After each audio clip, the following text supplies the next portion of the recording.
Tenteng adalah sejenis permainan kanak-kanak dengan kaedah lopatan satu kaki dan dua kaki. Permainan ini juga dikenali sebagai ketinting. Permainan tenteng ini juga terkenal dalam kalangan masyarakat zaman dahulu, terutama dalam kalangan kaum wanita. Kanak-kanak perempuan sering memainkan permainan ini berbanding kanak-kanak lelaki. Ini mungkin juga disebabkan permainan ini tidak begitu lasak serta memerlukan tenaga yang banyak dan ianya memerlukan pemerhatian di gelanggang yang agak kecil saja. Di kampung-kampung, gelanggang tenteng biasanya dibuat dengan menggoreskan garisan di atas tanah.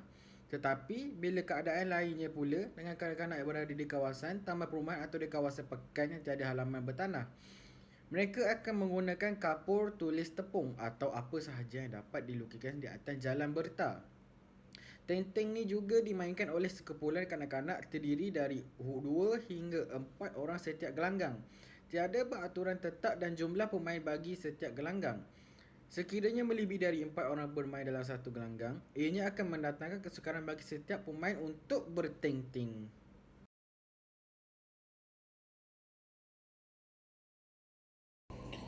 Antara alatan yang perlu digunakan untuk bermain permainan ketenteng adalah tenteng memerlukan sebuah tapak rata yang dilukiskan garisan berpetak seperti tangga dengan 4 sayap seperti kapal terbang. Manakala di hujung petak dibuatkan dengan semi bulatan.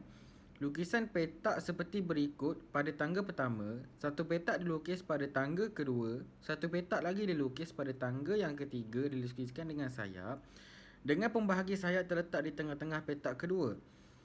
Pada tangga keempat, satu petak dilukis dan pada tangga kelima, satu lagi sayap dilukis dengan pembahagi sayap pada tengah-tengah petak tangga keempat.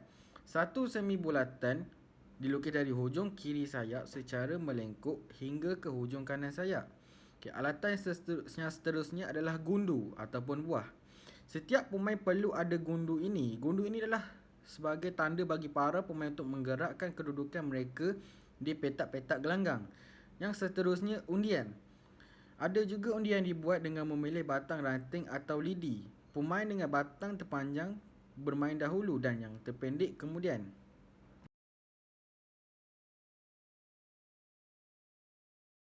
Wujud satu teori tidak kukuh yang menyatakan hopscotch atau tenteng dicipta oleh askar Rom bagi melatih askar-askar mereka. Dikatakan gelanggang latihan bersaiz kira-kira 100 kaki dan askar Rom berlatih di gelanggang tersebut dengan memakai perisai penuh bagi melatih kekuatan fizikal, kelincahan dan mental. Jika diamati, ianya mirip kepada sesi latihan rugby Amerika pada masa kini. Kanak-kanak pada ketika itu meniru sesi latihan mereka dengan skala yang lebih kecil dan melompat pada petak-petak tertentu sehinggalah berevolusi menjadi permainan hopscotch atau tenteng yang kita kenali kini. Teori kedua juga menyatakan permainan ini berasal dari China dan ianya lebih mirip kepada tenteng moden. Batu yang digunakan merupakan simbolik nyawa pemain. Petak permulaan dipanggil Earth dan petak terakhir dipanggil Heaven. Permainan mereka ini melambangkan simbolik perjalanan kehidupan dan alam hidup bumi hingga ke syurga. Masyarakat Malaysia umumnya beranggapan bahawa permainan tenteng ini berasal dari Melayu dan Nusantara. Justru, wujud penjanggahan fakta yang mungkin ramai tidak menyedari hakikat dan fakta yang sebenar.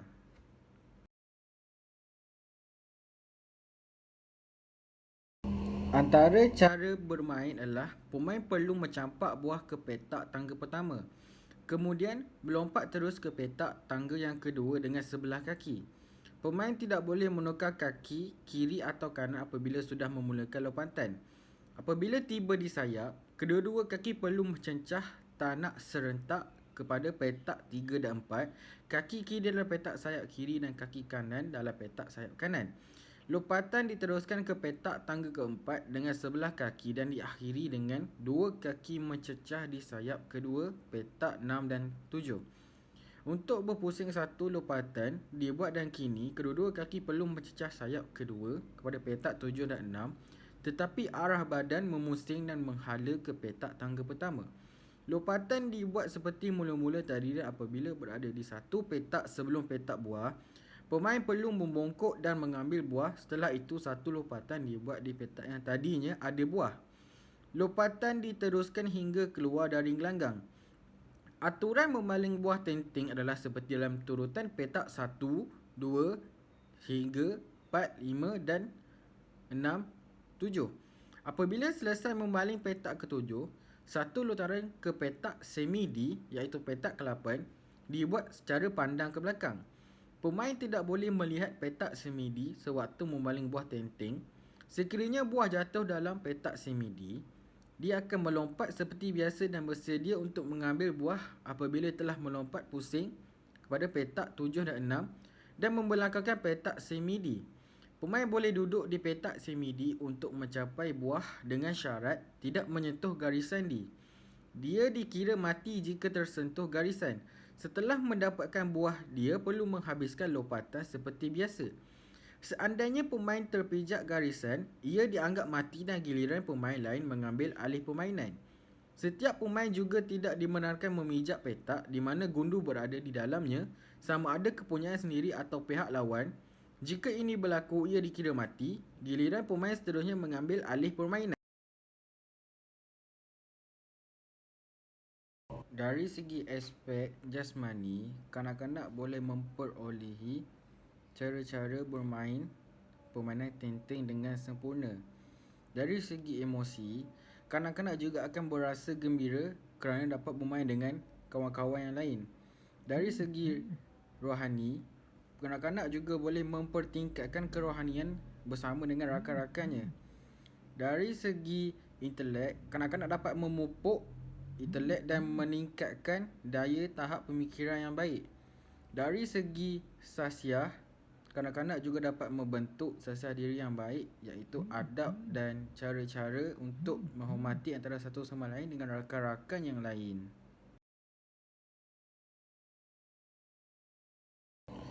Seperti mana yang telah kita diketahui, permainan tenting ini kian pudar di arus zaman. Pelbagai faktor telah dikenal pasti dan sekiranya tiada langkah-langkah tertentu diambil, permainan tenting ini hanya akan tinggal sejarah yang disebutkan oleh golongan dewasa ataupun tertulis dalam lipatan buku sahaja.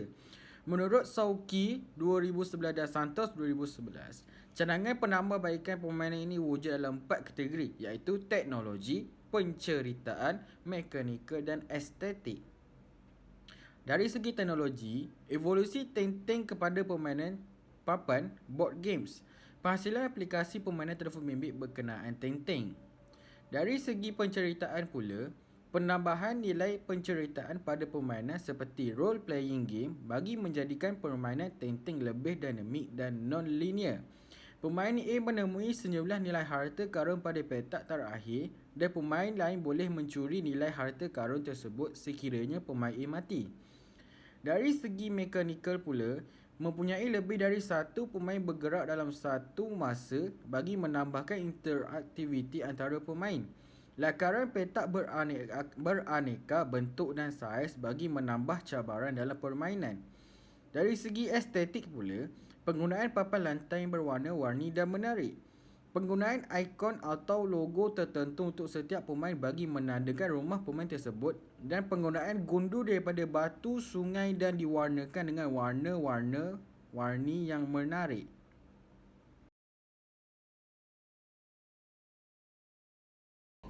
Sebagai kesimpulan, berdasarkan pengamatan dan analisis, permainan tenting ini mempunyai sifat berevolusi dan adaptasi tempatan. Semenjak terciptanya permainan ini, tidak ada suatu pun peraturan yang tetap. Hampir setiap tempat mempunyai cara, peraturan dan saiz dan bentuk gelanggang yang tersendiri. Walaupun berbeza cara, peraturan, saiz dan bentuk gelanggang, wujud persamaan yang ketara bagi permainan ini. Persamaan inilah yang menunjukkan identiti permainan warisan dunia. Pertama ialah penggunaan gundu untuk melontar dan menentukan posisi pemain. Kedua, memerlukan dua atau lebih pemain dan harus menggunakan sebelah kaki sahaja untuk melompat dan bergerak ke petak lain. Ketiga, secara visualnya, permainan tenting ini memerlukan ruang yang cukup untuk melakar garisan bagi membentuk gelanggang yang tertentu. Malah, pada negara tertentu, permainan ini diselitkan dengan penceritaan seperti Heaven and Earth. Teori tentang permainan tenting adalah warisan permainan tradisional masyarakat Melayu atau Nusantara ada yang tidak tepat kerana terdapatnya rekod yang menyatakan Permainan ini telah wujud semenjak zaman Rom atau China dahulu kala lagi. Maka penyataan Tintin merupakan permainan warisan dunia adalah lebih tepat dan kukuh. Jelas bermaksud permainan ini masih berpotensi untuk berevolusi menjadi suatu bentuk permainan yang baru, lebih segar dan menarik. Dengan perkembangan teknologi maklumat, internet dan jalur lebar, gadget dan permainan konsol seperti Sony PlayStation 4, Xbox One, Wii, Ouya dan Nintendo. Bahkan, revolusi aplikasi telefon bimbit seperti iOS dan Android dan perkembangan teknologi virtual reality, permainan tradisional ini boleh diadaptasi dan dikomersilkan. Dan dengan berevolusi, permainan warisan dunia ini akan terus kekal untuk generasi yang akan datang.